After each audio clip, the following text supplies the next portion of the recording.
നമ്മൾ ഈ പറഞ്ഞ പോലെ പോലീസ് കഥാപാത്രങ്ങൾ കുറേ ചെയ്യുന്നുണ്ട്.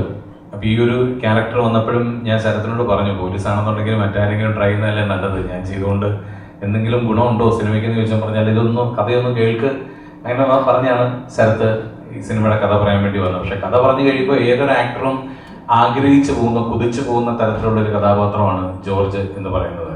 താങ്കളിപ്പോൾ പറഞ്ഞ പോലെ തന്നെ പല പല ഷെയ്ഡ്സിലൂടെ കടന്നു പോകുന്ന ഒരു ക്യാരക്ടറാണ്. ഈ എല്ലാ പോലീസുകാരും ഒരിക്കലും വില്ലന്മാരല്ലല്ലോ.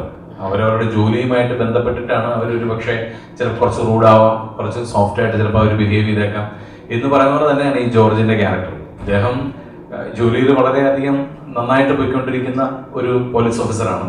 ഇദ്ദേഹത്തിന്റെ ഫാമിലിയിൽ വരുമ്പോൾ ഇദ്ദേഹത്തിന് അപ്പനുണ്ട്, ഇദ്ദേഹത്തിന് ചേട്ടനുണ്ട്, ചേട്ടന്റെ ഫാമിലി ഉണ്ട്, അനിയനുണ്ട്, ഇദ്ദേഹത്തിന്റെ ഫാമിലി ഉണ്ട്. അവിടെ എല്ലാം ഇദ്ദേഹം വളരെ സോഫ്റ്റ് പേഴ്സൺ ആണ്. പക്ഷെ ഒരു പ്രത്യേക സാഹചര്യത്തിൽ ഇദ്ദേഹത്തിന് ചില കാര്യങ്ങൾ ചെയ്യേണ്ടി വരുന്നതാണ്. അതുകൊണ്ടാണ് പല പല ഷെയ്ഡ്സിലൂടെ പോകുന്ന ഒരു ക്യാരക്ടർ എന്ന് പറയുന്നത്. ഒരു ആക്ടറെ സംബന്ധിച്ച് വളരെയധികം ചലഞ്ചിങ് ആണ് അതുപോലത്തെ ഒരു ക്യാരക്ടർ. അപ്പം അതുകൊണ്ട് തന്നെ ഈ ഒരു ക്യാരക്ടർ വന്നപ്പം ഒരു സംശയം തോന്നിയില്ല, ഇത് ചെയ്യണോ വേണ്ടയോ എന്നൊരു നിമിഷം പോലും ചിന്തിക്കേണ്ടി വന്നില്ല. ഫസ്റ്റ് ലൈൻ ഒരു സ്റ്റോറി പറഞ്ഞപ്പോൾ തന്നെ ഞാൻ ശരത്തിനോട് പറഞ്ഞു, ശരത്തെ ഞാൻ ഇന്നാണ് എന്ന് പറഞ്ഞു. പിന്നെ ബാക്കിയുള്ള ക്യാരക്ടേഴ്സ് ആരൊക്കെയാണെന്ന് ചോദിച്ച് അതിന് മറുപടി കുട്ടേട്ടൻ, പോത്തൻ, അതുപോലെ ഹേമന്ത്, സെറിൻ, ലെന എന്നൊക്കെ പറഞ്ഞപ്പോൾ തന്നെ പിന്നെ നമുക്കൊരു ഡൗട്ടിന്റെ ആവശ്യമുള്ള ഒരു നല്ല സിനിമയ്ക്ക് വേണ്ട എല്ലാ ചേരുവകളുമുള്ള ഒരു സിനിമയാണ് ആസിഫിന്റെ ഒസിത്ത്. അന്നും തോന്നിയിരുന്നു, ഇന്നിപ്പോൾ തിയേറ്ററിൽ കണ്ടപ്പോഴും തോന്നിയിരുന്നു. അതുകൊണ്ട് ഒരുപാട് സന്തോഷമുണ്ട്.